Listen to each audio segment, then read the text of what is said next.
ఈ ధర్నా చౌక్ దగ్గరకు వచ్చి నువ్వు మాట్లాడు. నువ్వు వంశీ గారి గురించి ఏ రకాల మాట్లాడారో, జర్నలిస్టు గురించి ఏ రకంగా మాట్లాడుతున్నావో మేము ఇంకోటి అడుగుతున్నాం.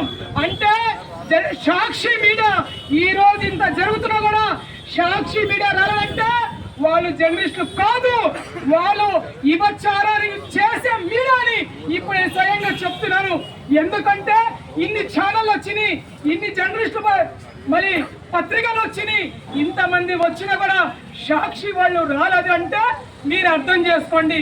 విజయసాయి రెడ్డి నీకొకటే హెచ్చరిస్తున్నావు, నువ్వు ఎవరు పేర్లు తీసి వాళ్ళ గురించి వాళ్ళ తల్లుల గురించి చెప్పావో నువ్వు బహిరంగంగా క్షమాపణలు చెప్పకపోతే నీకు తెలుగు మహిళల తరఫు నుంచి నీకు దేశ శుద్ధి చేస్తామని మేము సిద్ధంగా ఉన్నాం. ఈయనకి వెంటనే రాజ్యసభ నుంచి బహిష్కరించాలా. ఇట్లా